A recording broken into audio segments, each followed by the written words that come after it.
cognitive impairment, and they are the frail elderly patients. So you're trying to find different ways to communicate with people and make connections, and some of these can spark that memory. You heard the gentleman just now, and it can take them back to a time where they do remember, and they can share those memories. I remember there's a little box with cod liver oil, and one of the things you avoid from saying is, do you remember? Because you don't want to make people feel stressed because they don't remember. So you just point out to an item and just ask somebody, say, oh, cod liver oil. And when I said that to this gentleman, he took me straight back to when he used to line up with his brothers and have a spoonful every evening for his mum, and they didn't like it, so they used to toss it around to different areas. But we have been doing dementia-friendly makeovers, this is part of a whole bigger programme, and we've already completed 5 of our wards. Julie Sandler, a nurse for dementia care. Listening to the newsroom here on the BBC World Service, and David Munsters from Newsdesk. Scientists are calling for urgent action to halt the rapid spread of a pest that's destroying maize crops across Africa. The Centre for Agriculture and Biosciences International says a caterpillar called the fall armyworm poses a major threat to food security and agricultural trade. The pest eats its way through most of the vegetation in its way. Scientists fear it may reach Asia and the Mediterranean. The mayor of China's capital city, Beijing, has vowed to cut coal consumption by 30% this year in a campaign to clean up the city's notorious air pollution. Cai Qi said at least 6 major districts in the city would eliminate the use of coal, mostly by altering coal-fired heating. Some fear residents will have to get their energy from the national power grid to heat their homes, placing demands on coal-fired power plants in other parts of the country. Alistair Cook has resigned as England cricket captain after 4 years in charge. He twice led his country to victories against Australia in the Ashes tournament. Jonathan Agnew. Last night he phoned the chairman and formally stood down after 59 tests in charge, an England record. It's hard to imagine that England's dramatic collapse on the last day of the Test series in India didn't play a part. His captaincy was dogged by the sacking of Kevin Peterson, which provoked unprecedented hostility from some quarters, but typical of the man, Cook battled on to win the Ashes for a second time. And a huge fire has damaged Kuwait's Opera House, which was only opened at the end of last year. No casualties have been reported. The building, which has a 2,000-seat capacity, is part of a cultural centre that's estimated to have cost some $750 million. The US Library of Congress has created an online archive of 20,000 personal documents belonging to Sigmund Freud. As the newsroom's Alex Ritson reports, the digital collection makes it possible for anyone in the world to analyse the father of psychoanalysis. Sigmund Freud made history in the late 19th and early 20th century by using structured dialogue to explore the dark, unseemly caverns of his patients' minds. Doing so, he created the theories and techniques now known as psychoanalysis, many of which are still used to this day. Now the US Library of Congress has put online everything from his correspondence with Albert Einstein to love letters from his wife. Psychoanalyst Dr. Susie Orbach, director of the Freud Museum in London, says the collection is extraordinary. It's obviously very important for world culture because Freud is an international figure whose stature grows with every year and whose interest increases from continent to continent. We now have psychoanalysis in China. I think everybody knows about psychoanalysis's influence on literature and arts in general, and how to conceive of problems and how to approach things. So the historical record, the artifacts, are a sweet way of getting into some of the Freud memorabilia, which people always enjoy. The online archive delves into Sigmund Freud's personal finances, including a note in which frustration is obvious about late royalty payments from his publisher. The publisher could have paid already the royalties for the first half of 1923. They are 3 months due by now. It is the only book which pays. The collection also includes an exchange with Edward Bernays, one of the first great PR men, Freud's nephew. Bernays had persuaded Freud to let him represent him in the United States and sent a furious telegram to Freud in Vienna over a newspaper article which, in his view, got things badly wrong. American writer, in an amazing article given wide circulation in the American press, gives abstract and distorted view of your work. Press asked me for statement from yourself.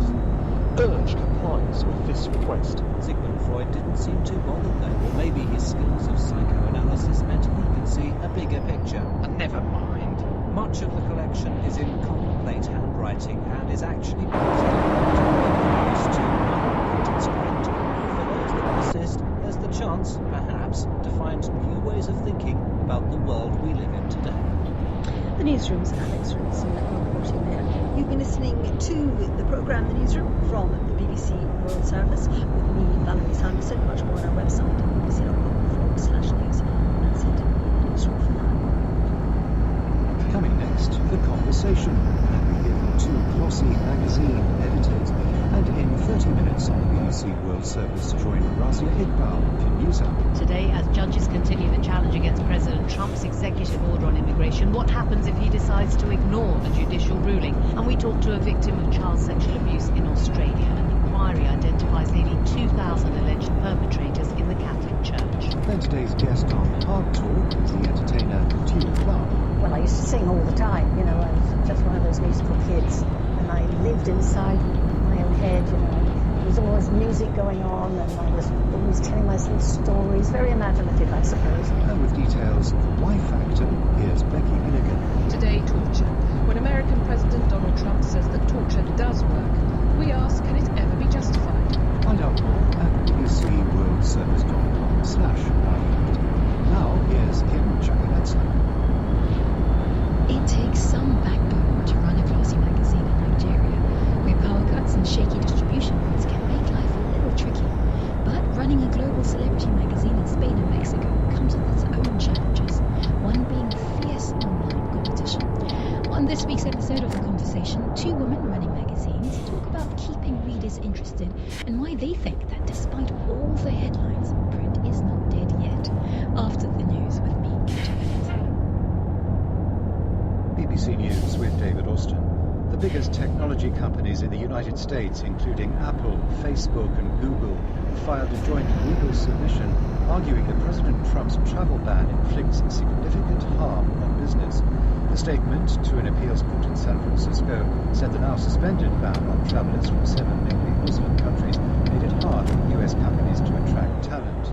Meanwhile, 2 US states have told the same court that reinstating the restrictions as demanded by the government would unleash chaos.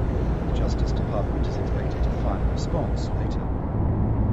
The United Nations says civilian casualties in Afghanistan reached a new high last year of nearly 11,500. Although the Taliban was behind most of the attacks, there was a tenfold increase in assaults by the Islamic State group. The former president of Catalonia, Artur Mas, has told a judge at his trial in Barcelona that he was responsible for calling an unofficial referendum on independence from Spain in 2014. He and 2 others are accused of defying the country's constitutional court. The main centre-right candidate for the French presidency, François Fillon, will respond to allegations that he paid family members for parliamentary work they did not carry out within the next few hours. He's due to address voters from his campaign headquarters in what an aide described as a fight back. Court in Hungary has ordered a retrial of 15 people who were acquitted last year of responsibility for one of the country's worst environmental disasters. 10 people died when a torrent of toxic red sludge swept through a town 7 years ago.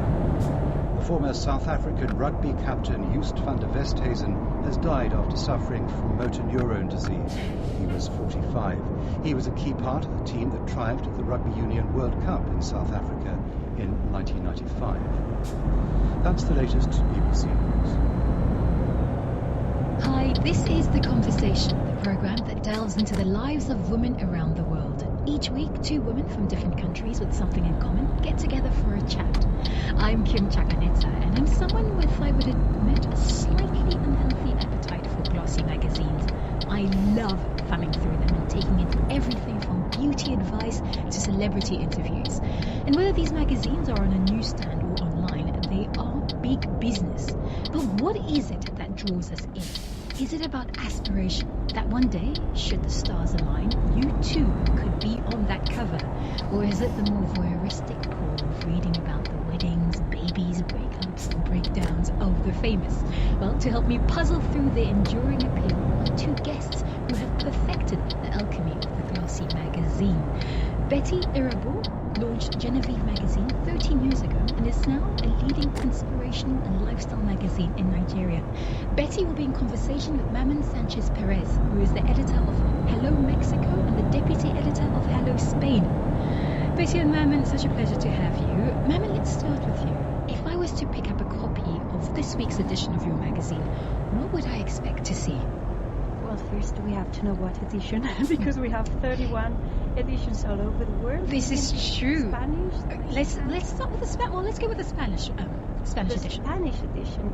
Of course, we have a high coverture of Mr. Trump's inauguration day, but we are focused more in the women that will be part of the White House, Melania Trump, Ivanka, and also the wives of Mr. Trump's sons.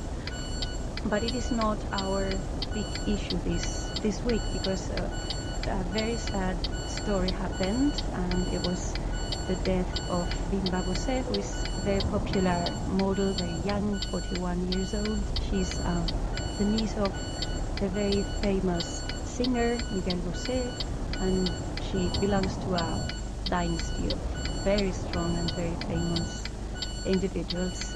So we are very shocked in Spain for this very sad piece of news. So how would you cover that, Martyn? What sort of approach would you take?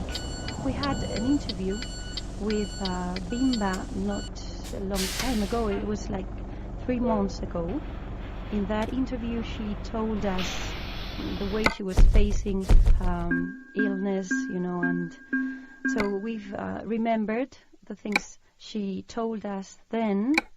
Then we went to our archives and took out some of the pictures that we have from her childhood and her family. Then we, of course, had to cover all the news that were happening, like what the family was publishing in the social media. There were some photos of the family going to the cemetery. Betty, is yours a monthly magazine? Ours is a monthly magazine. Okay, fantastic. Yes. So this month's edition, what's in it?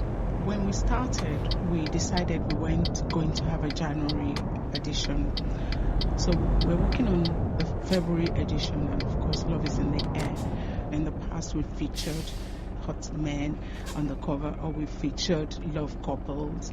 But this time, we're taking it slightly from a different angle of a single mom who said she's just known the true definition of love through motherhood. And I just feel that that's a good slant to talk about love and Valentine. I've been a mom myself. I know that really I got to know what love was when my baby was put in my arms.